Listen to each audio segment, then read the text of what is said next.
Hello बच्चों, अभी CBSE board ने, एचपी बोर्ड ने और सभी स्टेट बोर्ड्स ने अपने क्लास 10 के स्टूडेंट्स को on the basis of their internal assessment and on the basis of their pre board exam performance +1 में प्रमोट कर दिया है।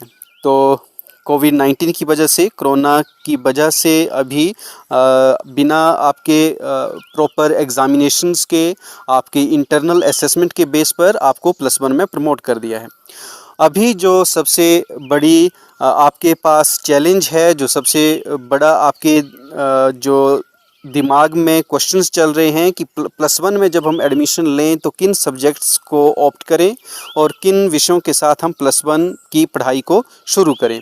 तो इस वीडियो में बच्चों सभी जो एस्पेक्ट हैं 10th के बाद की स्टडी के, वो डिस्कस किए जा रहे हैं। तो वीडियो को ध्यान से सुने, आपकी सभी प्रश्नों के उत्तर इसमें दिए जाने की कोशिश की जा रही है।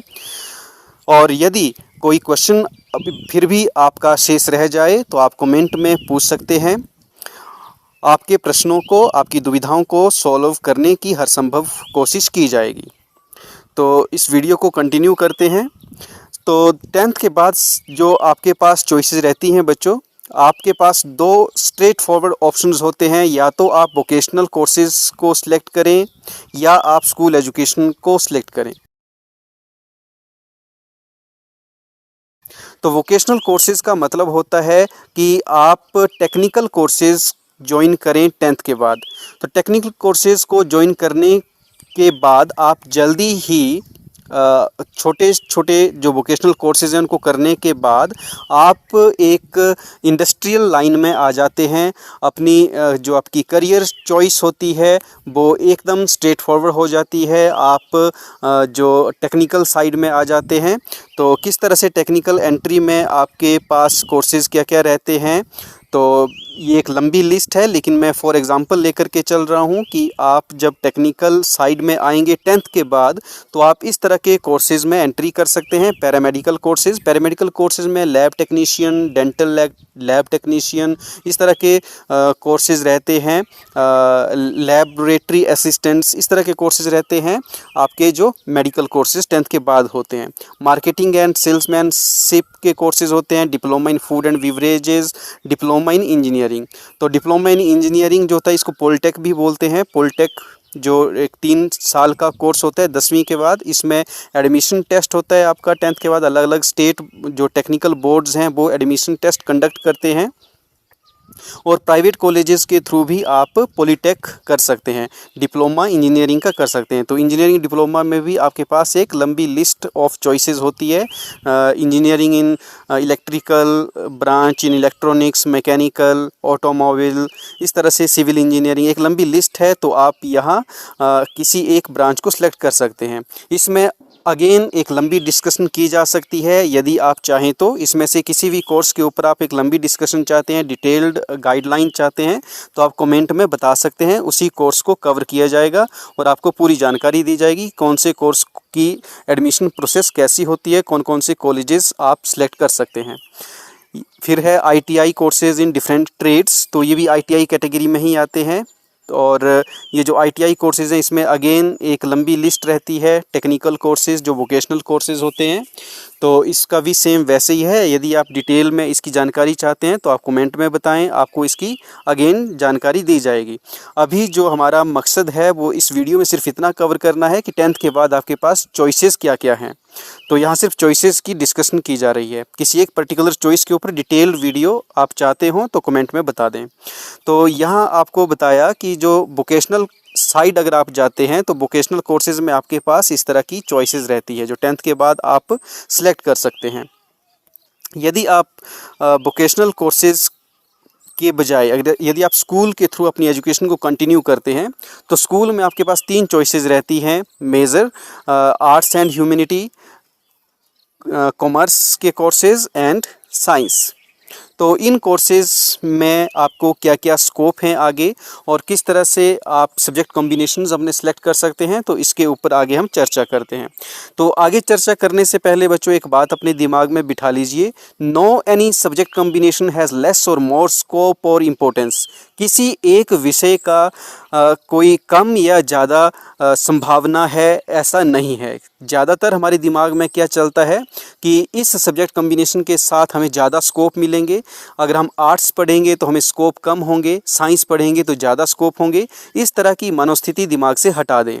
इस बात को दिमाग में बिठा लीजिए कि किसी एक सब्जेक्ट कम्बिनेशन के साथ कम या ज़्यादा स्कोप हैं, ऐसा बिल्कुल भी नहीं है। All subjects are equally important. सभी विषय जो हैं वो अपनी अपनी जगह पर एक महत्वपूर्ण रोल अदा करते हैं और उनकी अपनी अपनी इम्पोर्टेंस है, उनके अपने अपने स्कोप हैं।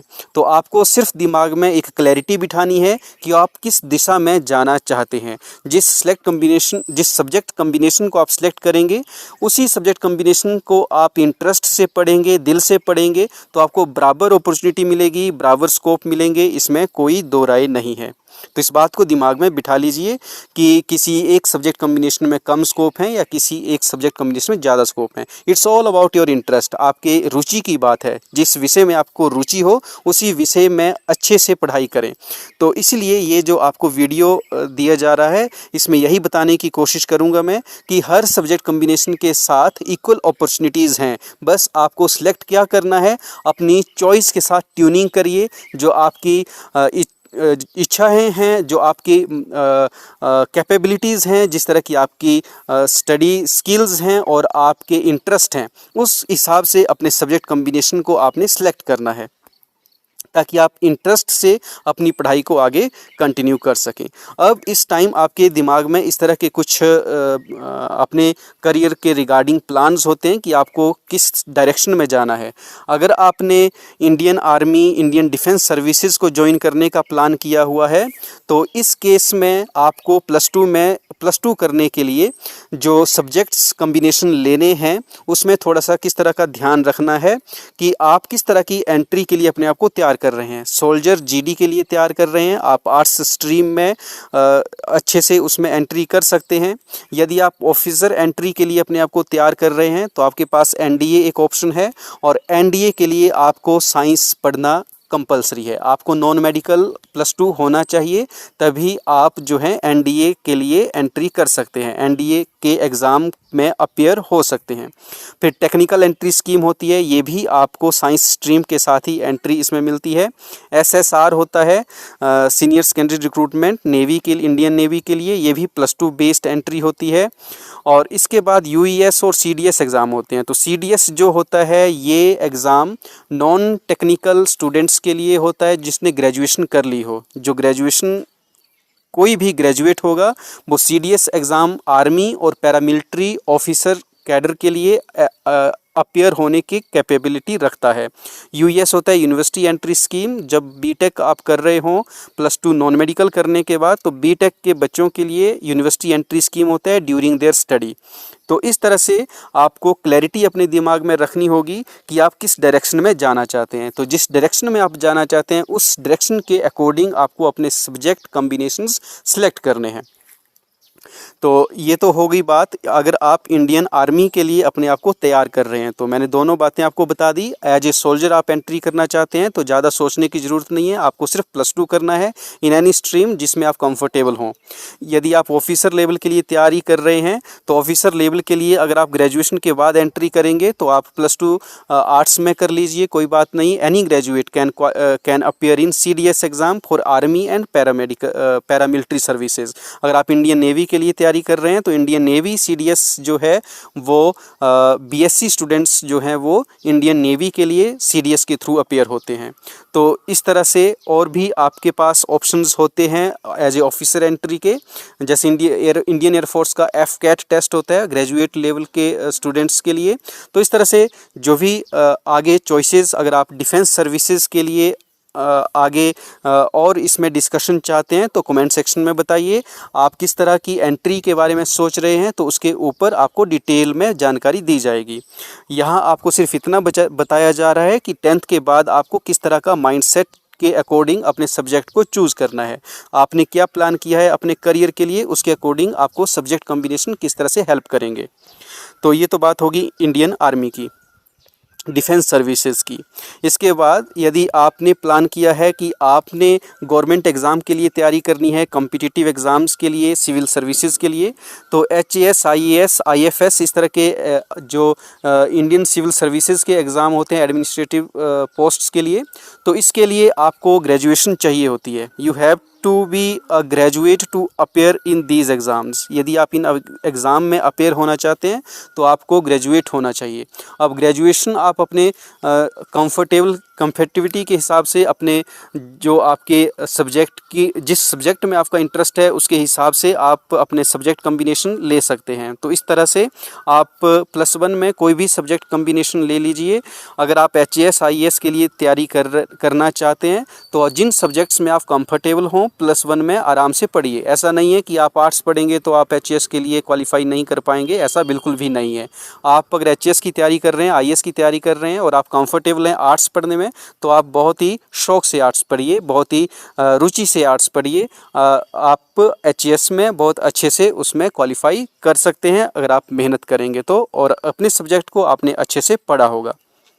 Others several exams to join government services of various category. तो इसी तरह से गवर्नमेंट सर्विसेज को ज्वाइन करने के लिए और भी कई तरह के कॉम्पिटिटिव एग्ज़ाम्स होते हैं। तो उन एग्ज़ाम के एंट्रेंस को क्वालिफाई करने के लिए मोस्ट ऑफ टाइम आपको जो है उनकी जो रिक्वायरमेंट होती है, क्वालिफ़िकेशन रिक्वायरमेंट जो होती है, मिनिमम क्वालिफ़िकेशन रिक्वायरमेंट, वो यदि आप +2 लेवल का एग्ज़ाम दे रहे हैं तो आपको +2 होना चाहिए। साइंस, मैथ्स ऐसा कोई उसमें मैटर नहीं करता है जिसमें सिर्फ +2 रिक्वायरमेंट है। हाँ, यदि कोई साइंस बैकग्राउंड से रिलेटेड कोई पोस्ट होगी तो उसके लिए साइंस जो है वो मिनिमम क्वालिफ़िकेशन उसके अकॉर्डिंग मानी जाएगी कि आपको +2 साइंस होना चाहिए या +2। जैसे आप अगर लेबोरेटरी असिस्टेंट के लिए एग्ज़ाम देना चाह रहे हैं तो लेबोरेटरी असिस्टेंट के लिए आपका साइंस बैकग्राउंड होना ज़रूरी है।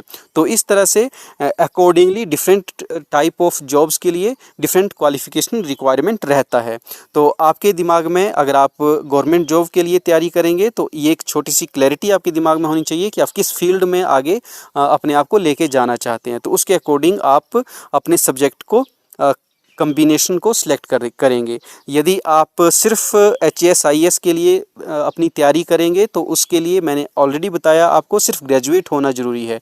आपको साइंस में, मैथ्स में या किसी स्पेशलाइज्ड सब्जेक्ट ऐसा कोई ज़रूरी नहीं है। आपको क्या होना चाहिए, सिर्फ ग्रेजुएट होना चाहिए। तो आप किन्हीं भी सब्जेक्ट कम्बिनेशन के साथ ग्रेजुएशन करके इन एग्ज़ाम्स में अपेयर हो सकते हैं। नेक्स्ट हम बात करते हैं कि यदि आप आर्ट्स सब्जेक्ट के साथ ही +2 करते हैं, आर्ट्स सब्जेक्ट लेते हैं और आप +2 करते हैं, उसके बाद आपके पास क्या करियर ऑप्शंस हैं। तो बच्चों, आर्ट्स करने के बाद after doing your +2 in art you have a lot of opportunities. आप इस तरह इस छोटी सी इस इमेज में देख सकते हैं कि आपके पास कितने ऑप्शंस हैं यहाँ पर। ये तो एक छोटी सी लिस्ट है। अब इसको आप किस डायरेक्शन में जाना चाहते हैं, आपके पास ऑप्शंस हैं। तो +2 आर्ट्स करने के बाद आपके पास ऐसा नहीं है कि ऑप्शन कम होते हैं, बहुत सारे ऑप्शंस होते हैं। बस इतनी सी शर्त होती है, इतनी सी रिक्वायरमेंट होती है कि आपने अपने सब्जेक्ट्स को दिल से पढ़ा हो, ईमानदारी के साथ पढ़ा हो, आपका कम्युनिकेशन स्किल बेटर हो, आपने जो पढ़ा उसको आप प्रेजेंट कर सको किसी के सामने, आपका कॉन्फिडेंस लेवल, आपका कम्युनिकेशन स्किल जो है वो डेवलप्ड होना चाहिए अकॉर्डिंग टू योर एजुकेशन। तो जैसे आप अगर +2 आर्ट्स में करते हैं तो आर्ट्स में +2 करने के बाद आप इस तरह से अपनी एजुकेशन को कंटिन्यू कर सकते हैं कि आप BA आर्ट्स में कर लेंगे, bachelor of fine arts, bachelor of business administration, BA + LLB कर सकते हैं, लॉ के कोर्सेज़ कर सकते हैं आप BA के बाद, bachelor of journalism and mass communication. तो इस तरह के कोर्सेज़ में आप एंट्री कर सकते हैं +2 आर्ट्स करने के बाद। और जब ये कोर्सेज़ हो जाएं तो इसके बाद आप PG जो है वो आगे और ऑप्शन आपके पास खुल जाते हैं। आप MBA कर सकते हैं, आप मास्टर्स कर सकते हैं इन्हीं रिस्पेक्टिव सब्जेक्ट्स में। फिर इसके बाद अगर आप आर्ट्स में करते हैं तो आपके पास ऑप्शन रहते हैं कि आप फैशन डिज़ाइनिंग कर लें, बैचलर ऑफ होटल मैनेजमेंट कर लें, या जो भी आपने बैचलर्स डिग्री करी इसके बाद आप एमबीए करने के लिए जो है वो आप एलिजिबल होते हैं। तो इस तरह से ये सारे आपके पास ऑप्शंस रहते हैं आर्ट्स में +2 करने के बाद। आफ्टर साइंस, अगर आप साइंस में +2 करते हैं तो आपके पास सबसे पहला ऑप्शन तो जो साइंस बैकग्राउंड वाले अपने दिमाग में रखते हैं वो होता है कि बीई बीटेक करना है, इंजीनियरिंग की डिग्री करनी है, बैचलर ऑफ टेक्नोलॉजी। तो इस डायरेक्शन में जाने के लिए अगेन आपको एक डिटेल्ड गाइडेंस की ज़रूरत पड़ती है कि किस तरह के एंट्रेंस आपको क्वालिफाई करना होता है। जेई मेंस की बात होगी उसमें, और उसके बाद फिर अलग अलग ब्रांचेस की बात होगी, उसके बाद अलग अलग कॉलेजेस की बात होगी, तो कहाँ पर आप जो है वो बेटर परफॉर्म कर सकते हैं। तो इस तरह से ये एक जो पहला ऑप्शन रहता है साइंस के बाद नॉन मेडिकल, पीसीएम के बाद फिजिक्स केमिस्ट्री मैथ्स पढ़ने के बाद ये ऑप्शन सबसे पहला रहता है कि आप बीई बीटेक स्ट्रीम में जाएं, या फिर जो मैंने आपको ऑलरेडी बताया कि जैसे आप अगर डिफेंस में जाना चाहते हैं तो +2 के बाद एनडीए करने, नॉन मेडिकल करने के बाद एनडीए एसएसआर टेक्निकल एंट्री के थ्रू जो आप डिफेंस सर्विसेज को ज्वाइन करना, इस तरह के ऑप्शंस आपके पास रहते हैं नॉन मेडिकल में करने के बाद। साइंस के दो कॉम्बिनेशंस आते हैं ना, एक पीसीबी आ गया फिजिक्स केमिस्ट्री और बायो, और दूसरा आ गया PCM physics chemistry and math, और एक कंबाइंड है जिसमें PCM and B physics chemistry maths and with bio. तो ये इस तरह का आपके पास साइंस स्ट्रीम में कम्बिनेशंस रहते हैं। तो ये डिपेंड करता है कि आप अपनी जो करियर ऑप्शंस हैं आगे किस तरह से सिलेक्ट करना चाहते हैं। आप दोनों ही डायरेक्शन में compete करना चाहते हैं, मेडिकल लाइन में मत नीट के थ्रू आप एंट्री करेंगे। एमबीबीएस जो पहली चॉइस पीसीबी पढ़ने वालों की रहती है, पीसीबी पढ़ने वालों की जो पहली चॉइस रहती है कि हमें क्या करना है, एमबीबीएस करना है, मेडिकल कॉलेजेस में ज्वाइन करना है, अपनी पढ़ाई जो है डॉक्टरी की वो करनी है, तो उसके लिए आपको नीट एग्ज़ाम की तैयारी करनी होती है। तो इस तरह से अगर आप नीट के लिए भी ऑप्शन अपने दिमाग में रखते हैं और इंजीनियरिंग के लिए भी रखते हैं, तो जेईई मेन और नीट दोनों ही आपके दिमाग में अगर चल रहा है तो आप पीसीएमबी ले लेते हैं, physics chemistry maths bio combine पढ़ते हैं, और इसके बाद आप +2 के बाद क्या है कि इन दोनों ही एंट्रेंस के लिए अपियर होते हैं। तो इट्स अप टू यू कि किस तरह के करियर ऑप्शंस आप क्रिएट करना चाहते हैं। तो नेक्स्ट आपके पास रहता है कि इनके अलावा जो फर्स्ट प्रायोरिटी आ गई हमारी इंजीनियरिंग और डॉक्टर स्ट्रीम की एमबीबीएस। इसके अलावा यहाँ एक और बात हमें समझनी होगी कि यहाँ जो सक्सेस रेट है वो 0.92 to 0.98 है।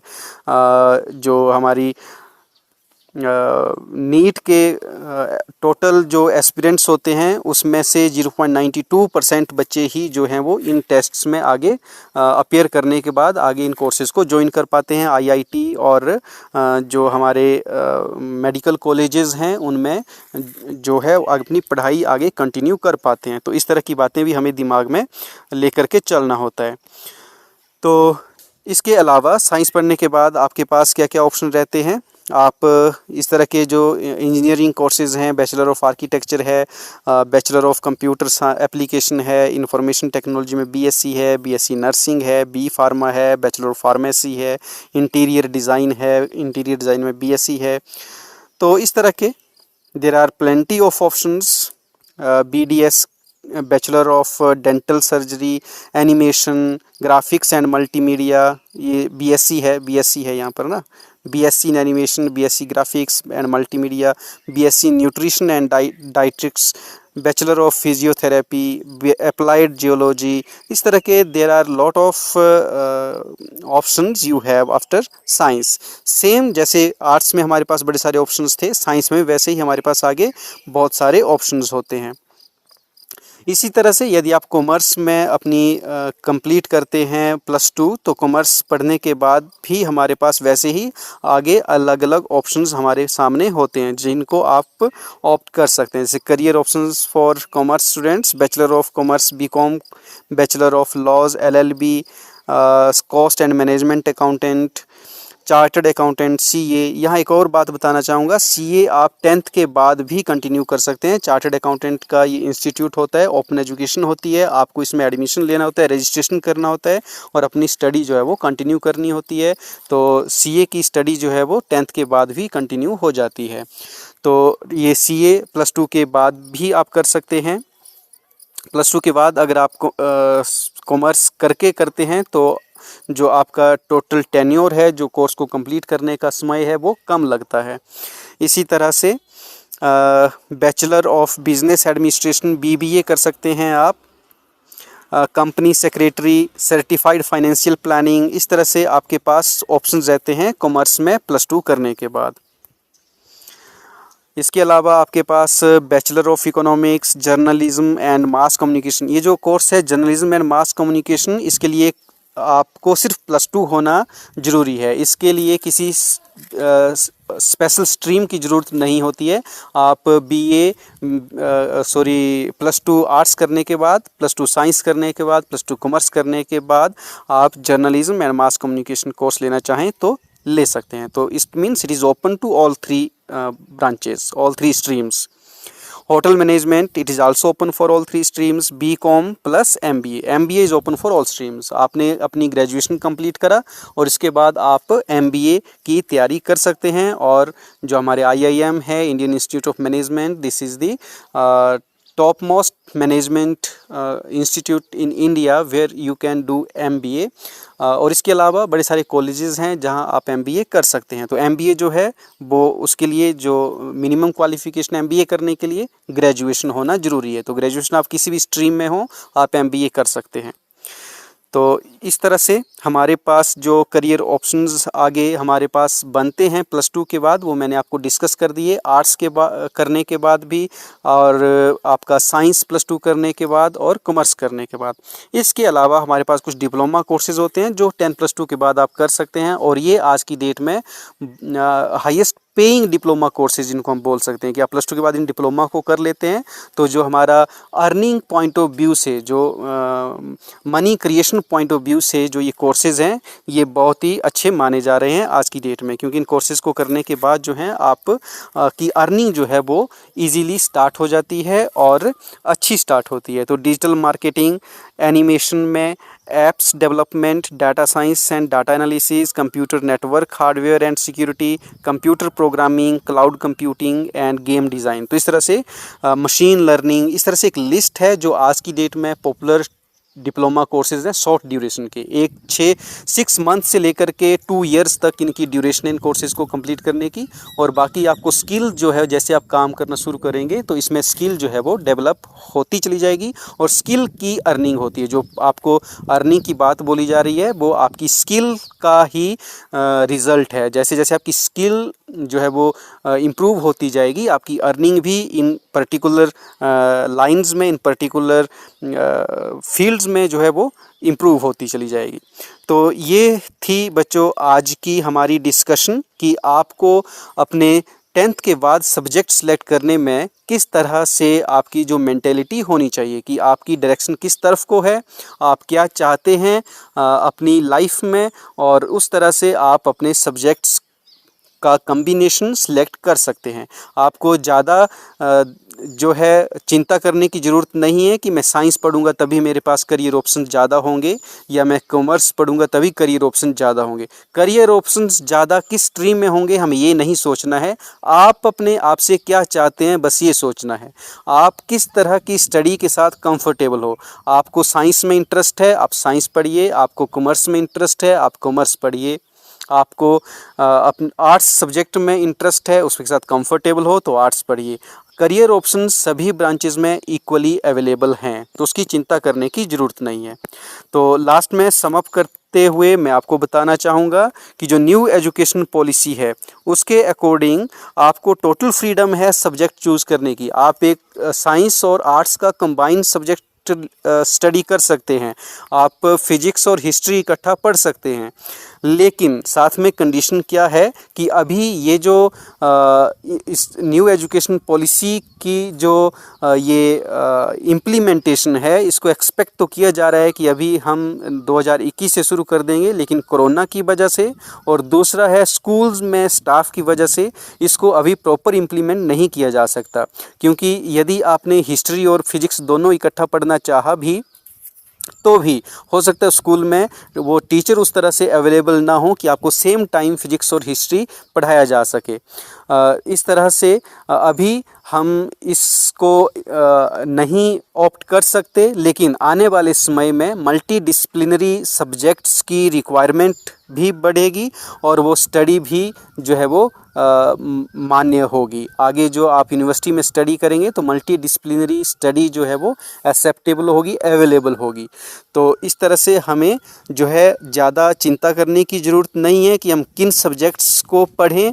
आपने चिंता क्या करनी है कि हम किस डायरेक्शन में जाना चाहते हैं, किस डायरेक्शन में हम अपना करियर डेवलप करना चाहते हैं, उस पॉइंट ऑफ व्यू को अपने दिमाग में रखना है और अपनी स्टडी को कंटिन्यू करना है।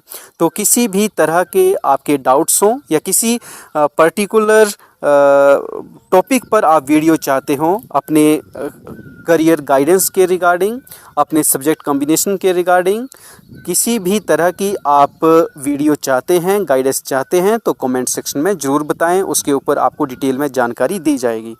इस वीडियो में इतना ही। धन्यवाद। आपको अगर ये जानकारी अच्छी लगी हो तो इसको लाइक करें, शेयर करें अपने फ्रेंड